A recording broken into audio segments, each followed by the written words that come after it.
everyone, my name is Vina, aka Miss WOC Reader, and welcome back to my channel.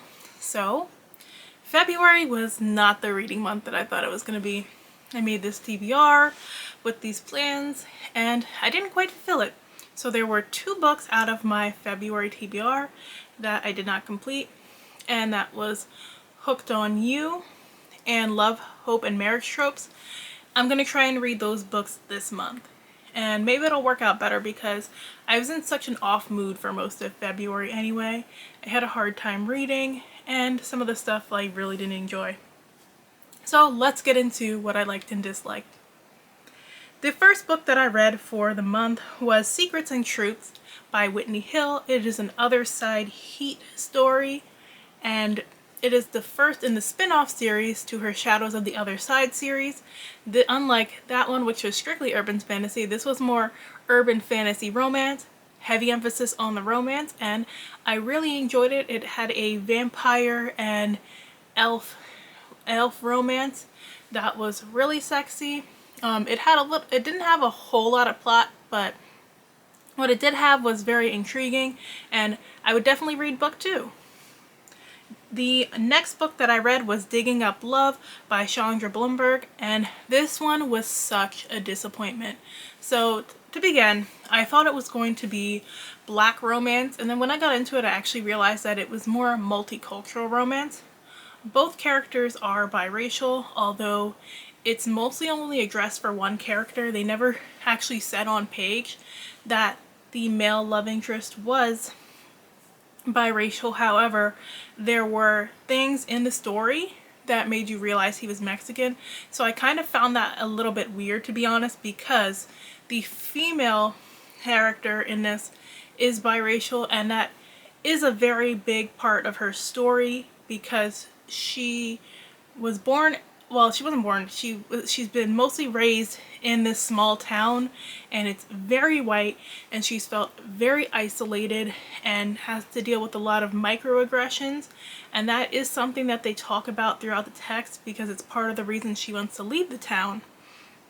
And overall, I thought this was going to be a really cute premise. So this older couple finds dinosaur bones in their backyard, and the main character, who is a baker, is their granddaughter, and the other main character is a paleontologist, so he comes to help with the dig. And they had a lot of instant chemistry, and it was really nice. I mean, there's no heat in this book, so unfortunately we didn't really get to see them go all the way, and I would actually have preferred if they would have went all the way, because this book needed sex to buffer the miscommunication. Because I'm like, if you're not going to have sex in a book, you cannot go OD on miscommunication trope, because the communication needs to be on point for the couple for you to understand why they should be a couple. So most of the time they could spend time not communicating with each other, so whatever little chemistry they had was killed by that fact. Also, there was some weird pacing in the story, and like I mentioned before with the microaggressions and racism, plus the main female character talked like an old white woman. Like, she used a lot of old white woman slang, which really threw me off at first, because again, I didn't know she was biracial coming into the story, and I feel like that could have been disclosed by the author just to set proper expectations, because nowhere ever when she was talking about it did I hear that part mentioned. So like, and it felt kind of off for me because this character is like late 20s and mid 20s, late 20s, something along those lines, and she talks like an old white woman, so that was really hard to follow too. I just didn't end up enjoying this one. Nothing could really salvage it for me because whatever little chemistry they had did not make up for the fact that they wouldn't just sit down and have a proper conversation with not only each other but the people they love. Their family drama just wasn't it. The next one that I read was Black Girls Must Die Exhausted by Jane Allen, and this was actually a book that I originally read back in 2019, back when this book was self-published. It's since been re-released by Harper Perennial, and I can't really speak on what changes they made to it because I would have to go read my original copy again, but I want to say that I appreciated it a lot more reading it the second time than I did the first time. I think because I am closer in age to the main protagonist right now. She is 33 and she's trying to finally settle down, you know, get the nice house, have a baby, and then she finds out that she's having complications with her ability to get pregnant, and her boyfriend tells her he's not ready to settle down and have kids, and it's like they've been together 5 years, so he's basically just stringing her along.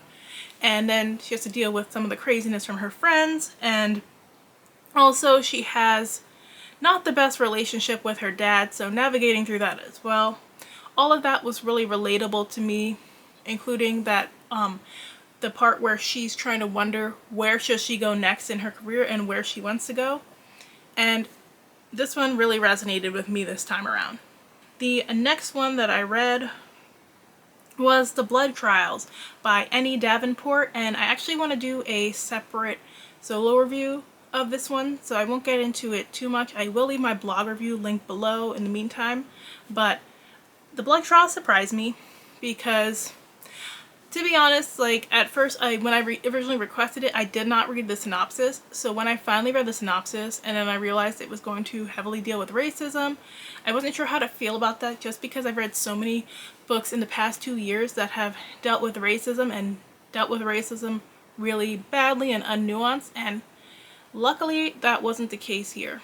Even though our main character is fighting for her life in an all-white environment, I felt like the book had some conversations that I don't always see had about that environment, which really needed to be had. And so this one is a science fiction fantasy. It does a great job blending the two of them. It's in this futuristic environment in the Republic of Marine. Our main character, Ikenna, has recently lost her grandfather, and she finds out that his death wasn't accidental. And she thinks that the person who killed him was this guy named Darius Reed, who she finds out was his mentee. And so she decides to join these trials with the purpose of finding out the truth and killing him. In the meantime, she has to keep herself alive because these are deadly trials. So I like to describe this one as similar to Squid Games, except it's not a game, it's the military, and the price is your life. So our main character has to survive not only misogyny because she's one of the only women there, but heavy racism, being the only black person in this very white, very prejudiced environment. And it was very interesting how the sci-fi elements were blended in with the fantasy elements with the blood magic, and it was fast-paced. I liked the language that was used throughout as well. Oftentimes when I'm reading fantasy, they will try to use like purple prose at times, especially like with curse words and stuff. They said it to you straight in this book, and I really appreciate it. They use modern curse words. This world feels very much like ours, and I think it's very accessible for people who are looking to transition from YA fantasy to adult fantasy. And it's very episodic, so I think you'll like this kind of story if you like a fast-paced, fun SSF story. So the next one that I read was They Can't Take Your Name by Robert Justice. This was an audiobook listen. It was a very quick audiobook. Narration was amazing. It just came to life through the narration. I can say I was reminded of Just Mercy while listening to it, because it has the plot of a black man who was falsely incarcerated, and then his daughter is one of the main characters, and she's fighting to try and get him out. I had just watched Just Mercy like the month before, so it was kind of fresh in my mind. But It was a very interesting story. It didn't say anything new, but the perspectives that it told throughout were great. It had very lyrical writing that really resonated with me, and I will definitely be looking for more from Robert Justice. The next book that I read was Honest June by Tina Wells, and this was a really fun middle grade fantasy. I'm always looking for these more whimsical fantasy stories, especially the contemporary kind, and this one really came through because it had just enough magic and just enough humor to keep you entertained. I think the kids are really going to like this. So June gets a spell cast on her by a fairy godmother to always tell the truth. And telling the truth is very hard for her because she's so used to telling little white lies to keep everybody happy. So for the first time, she's going to have to confront her mother and tell her that her pound cake is dry. And she held nothing back when she was forced to tell the truth. And it made for some hilarious moments. It made for some not so great moments between her parents. Their reactions did feel very realistic.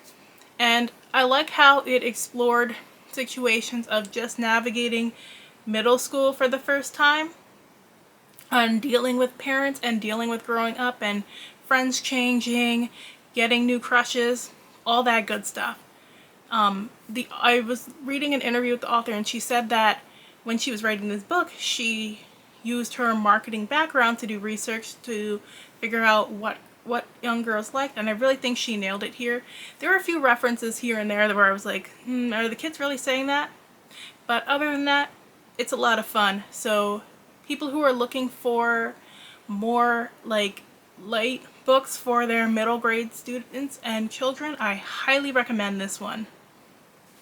And then the next book that I read was A Sum of Storm and Silence by Roseanne A. Brown. I read A Song of Wraiths and Ruins and I loved it. I wasn't exactly sure where she was going to go after the end, so I was interested in the continuation, and there were some interesting things. I want to say I did not enjoy this as much as A Song of Wraiths and Ruins. Like, in fact, the series, in my opinion, could have just been a standalone because it never felt like Roseanne A. Brown knew exactly where to go with this story. And I understand from when she said it in real time when she was writing it, and then again in the author's note, that she struggled to write this story, especially because of the pandemic going on and being in lockdown. And you could tell, I can't lie. There was a lot of stuff that happened, but at the same time it felt like nothing was happening. Like, Malik and Karina spend most of the time apart, so it's harder to buy their connection. Like, I didn't like the stuff in the dreamscape for the most part. It felt like Children of Blood and Bone, the repeat. And then I wanted to see so much more of the world she built, because the world is really what sucked me in A Song of Wraiths and Ruins, and we didn't really get to explore too much of the world. So overall it was okay, but it wasn't great. The next book and final book that I read for the month was Ashes of Gold. Okay, I really wanted to like Ashes of Gold. I really enjoyed Wings of Ebony. I rated it highly. I thought it had some good stuff in it, even though points were very difficult to read, especially the parts where it was tackling police brutality. This one, unlike Wings of Ebony, which is mostly set in Texas, this one is mostly set in the world of Gizon, and to be honest, I'm not sure she knew exactly what she wanted to do with that world. It was just coming off as very Black Panther light, very loosely Wakanda-ish, with pseudo-Africanness, and it just didn't feel very built up. So I wasn't a fan of the world of Gizon. It could have been fleshed out a lot more, and she leans very heavily into tropes in this story to the detriment of the story because it doesn't feel like there's much plot. Tropes, and a lot of tropes only work to support the plot. So if that foundation is not there, just throwing the tropes in cannot carry the story alone, and that's the problem that this book had. She relies very heavily on the Chosen One trope, but it's like we don't understand why Rue is the Chosen One. And the whole time she feels like an outsider because, yes, her dad is from this culture, but she did not grow up in this culture. And I'm like, where are the elders in this? Where are the elders of Gizan? Why aren't they there to help guide her? Everybody just stepped back for this girl to step in, and she doesn't know the language much. She barely knows the culture. She's just learning everything this past 6 months. And then every time she said my people, it felt hollow because I'm like, these really aren't your people though. Like, you don't know these people that well. You are just learning and observing. So for her to be placed in charge already just didn't feel weird. And I understood the apprehension of other characters of having her here because why should they follow her? She knows nothing about them. And then, like, in addition to relying heavily on the Chosen One, I felt that it relied heavily on the love triangle, but the love triangle wasn't exactly done well. So, most of the time the problem that I have with the love triangle is that it's not balanced, and really you just see one person favored more than the other person. I can't even say that was so much the case here. More so the case was that neither boy felt really developed. They all just felt there to support her and tell her she was amazing. But we didn't see too much outside of that.